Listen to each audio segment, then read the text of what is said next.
Shri Dilip Kumar Turkey. Thank you महोदय। आज बहुत ही इम्पोर्टेंट बिल किशोर नायक विधायक पर मुझे कहने का मौका दिया।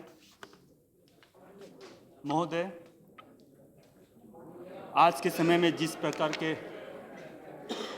अपराध बढ़ रहे हैं और जैसे महिलाओं और बच्चों को उनका निशाना बनाया जा रहा है, उससे पूरा समाज चिंतित है। हम देख रहे हैं कि हत्या और बलात्कार जैसे जघन्य अपराधों में आजकल 18 या उससे थोड़ी कम उम्र के युवक शामिल होते हैं और वे कानून का फायदा उठाते हुए उचित सजा नहीं पाने से बच जाते हैं। महोदय, जो 17 या 18 साल का लड़का ऐसे घिनौने अपराध कर रहे हैं, इसके अंजाम के बारे में नहीं मालूम होगा, ऐसे सोचना हमें गलत है। हम सब लोग ने देखा है कि दिल्ली में जो निर्भया कांड हुआ, उसे सबसे ज़्यादा क्रूरता उस लड़के ने किया था जो कानून के अनुसार बालिग नहीं था, और आज जब उसे रिहा कर दिया गया तो वहाँ 20 साल की उम्र पूरी हो चुका है। सच तो यह है कि किशोर अपराधों की संख्या पिछले कुछ वर्षों में इतनी बढ़ गई है कि सुप्रीम कोर्ट को भी कहना पड़ रहा है कि किशोर न्याय से संबंधित कानून की समीक्षा की जानी चाहिए। दुनिया भर का अगर उदाहरण लें तो वहाँ भी चाहे अमेरिका हो, इंग्लैंड हो, जर्मनी हो, फ्रांस, हर जगह संगीन अपराध में 16 से ज़्यादा उम्र के किशोरों को बालक मानकर उन पर मुकदमा चलाया जा रहा है। अमेरिका का तो जघन्य अपराध में मामले में यह आयु सीमा करके सिर्फ 13 वर्ष में है। आज पहले की तुलना में बच्चे जल्दी बड़े हो रहे हैं और उनके भीतर अच्छे और बुरे की समझ भी है। ऐसे में 18 वर्ष की उम्र तक उन्हें किशोर माने जाने का जो कानून में प्रावधान है, उसका फायदा उठाकर वे संगीन अपराध करने के लिए प्रेरित होते हैं।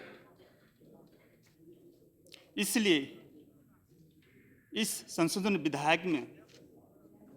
विधेयक में जो जघन्य अपराधों के लिए बालिग माने जाने की आयु सीमा को 18 से घटाकर 16 वर्ष करना बिल्कुल सही फैसला है। इस बदलाव में अच्छी बात यह है कि 18 वर्ष से कम उम्र के इन अपराधों के लिए मृत्युदंड का प्रावधान नहीं किया गया है। हम लोग उम्मीद करते हैं कि इस बदलाव में बालिग होने की दहलीज पर खड़े किशोर अपराध करने से डरते हैं और ऐसे किशोर अपराधों में कभी कमी नहीं आएगी। लेकिन हम लोगों को यह ध्यान रखना चाहिए कि इस कानून का दुरुपयोग ना हो,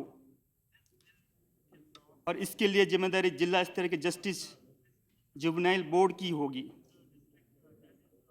इस बिल में देखभाल और संरक्षण की आवश्यकता वाले बच्चों के लिए भी प्रावधान किया गया है, वो अच्छी बात है। समाज में बड़ी संख्या में ऐसे ज़रूरतमंद बच्चे हैं जिन्हें सरकार से सहयोग की ज़रूरत है। इसी उद्देश्य से बिल में प्रत्येक जिले में 5 सदस्यों वाली CWC के गठन पर प्रस्ताव है, जिसमें कम से कम एक महिला सदस्य को होना चाहिए।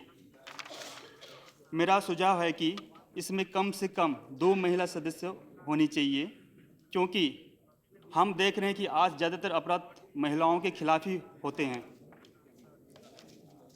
बिल में बच्चों को गोद लेने का प्रावधान को भी सुचारू बनाया गया है। जहां तक बच्चों के खिलाफ होने वाले अपराधों के लिए दंड की बात है, तो बिल में किसी बच्चे को नशीला पदार्थ देने के 7 साल का कैद, मगर किसी बच्चे को बेचने पर सिर्फ 5 साल का कैद का प्रावधान है। मेरा ये भी सुझाव है कि बच्चे को बेचने पर और सख्त दंड का प्रावधान होना चाहिए। इन्हीं सुझाव के साथ मैं इस बिल का समर्थन करता हूं और आखिर में मैं ये कहना चाह रहा हूं कि इस बिल पास होने के बाद, और मैं उम्मीद करता हूं कि जो दर्द निर्भया की माता पिता के मन में दिल में है, वो दर्द भारत के या दुनिया के किसी के माता पिता पे ना हो। धन्यवाद। Thank you.